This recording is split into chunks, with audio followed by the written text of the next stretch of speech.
college student created a Lego version of herself to send out as a resume. It's not an April Fool's joke. It's coming up today on CNN Student News. First up, though, we're taking you to the Korean Peninsula. North and South Korea haven't been involved in open conflict since 1953, when an armistice ended the fighting in the Korean War. But yesterday, they were exchanging fire, not on land, but at sea. The North sent a fax yesterday warning its southern neighbor that it would be doing live fire exercises, meaning military exercises with actual weapons. This is the first time in recent years that North Korea has had these kinds of drills, and South Korea called it a hostile threat. It said some North Korean shells landed in South Korean waters, so it responded by firing back again into the sea and sending fighter jets to patrol the area. North Korea often provokes its neighbors by firing rockets and missiles into the ocean around the Korean Peninsula.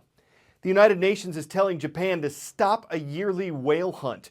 Since 2005, there's been a Japanese program that's captured hundreds of whales off the coast of Antarctica. Commercial whaling is illegal, but there's a loophole in the law that allows whaling for scientific research, and Japan says its Antarctic program is for science. The International Court of Justice says that program is now banned, that there's been more killing than scientific discovery. The ruling will not prevent Japan from hunting whales in other places, and smaller scale whaling by individuals is often allowed. But some Japanese say they're being unfairly singled out, that whaling in general is Japanese tradition and that it should be respected as long as the whales aren't endangered. Is this legit? An estimated 65% of the world's population has access to the internet. Not legit. The CIA estimates there are just over 2 billion internet users worldwide, or about 30% of the global population. And more than half of those with internet access use Facebook. More than 1 billion people. Last year, Facebook's founder controversially called internet access a human right. And while that's debatable, Facebook is hoping to get people connected in places where they're not, increasing both the number of people online and potentially the number of people on Facebook.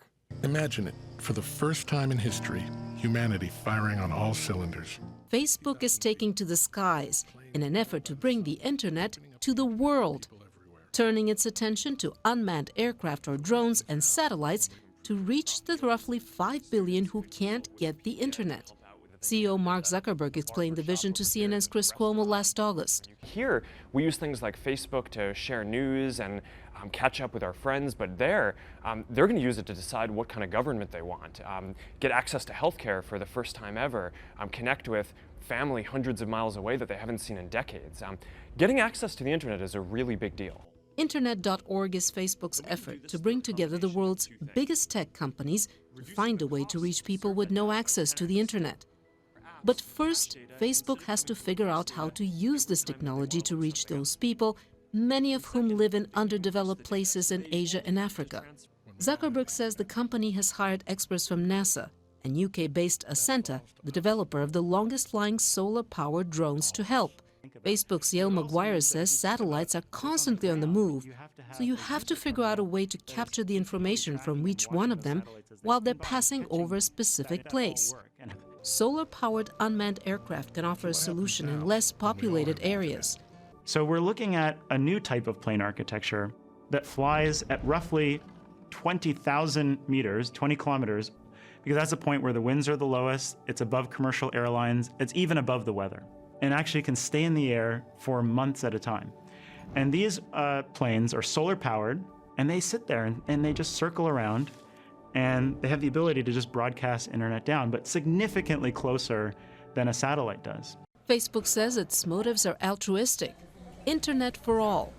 But others point out that universal online access also opens up a world of new potential Facebook customers. Relitza Vasilova, CNN.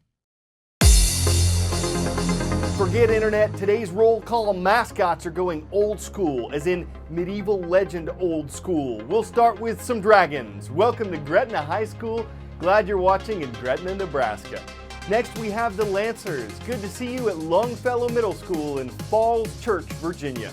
And how about the Black Knights? They're up at Syracuse, New York, on the roll at Henninger High School. Certain wind turbines are like giant three-bladed fans. When the wind spins their blades, they can generate renewable, clean energy. They do make noise, which bothers some people, and they're known to kill birds at wind farms.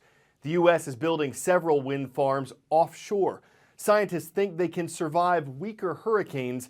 A Stanford professor says they could actually weaken hurricanes, though the number of turbines that would take may not be feasible. Hurricane season won't begin in the Atlantic Basin until June 1st, but the South Pacific storm season is in full swing.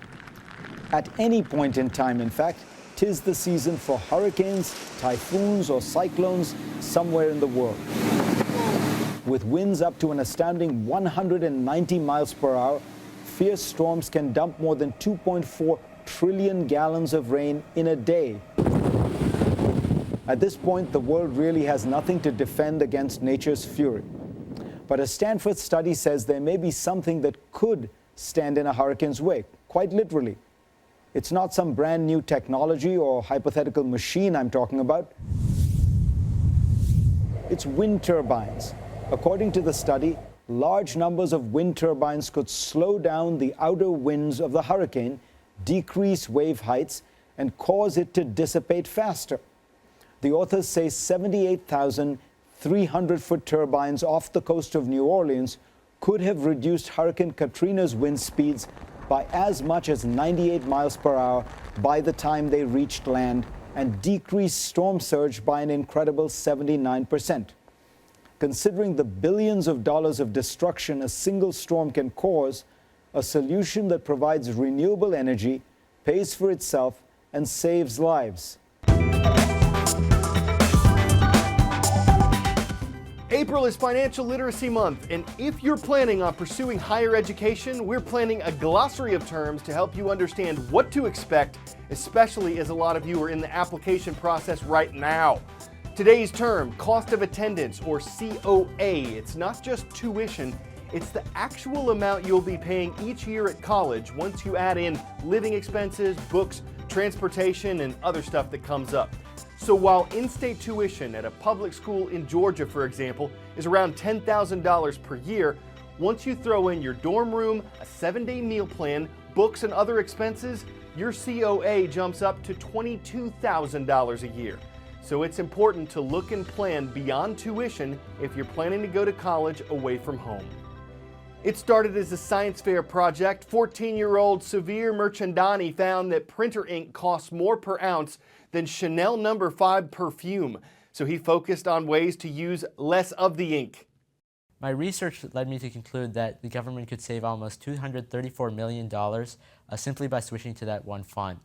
That's because the font is thinner, it's lighter, it just simply uses less ink.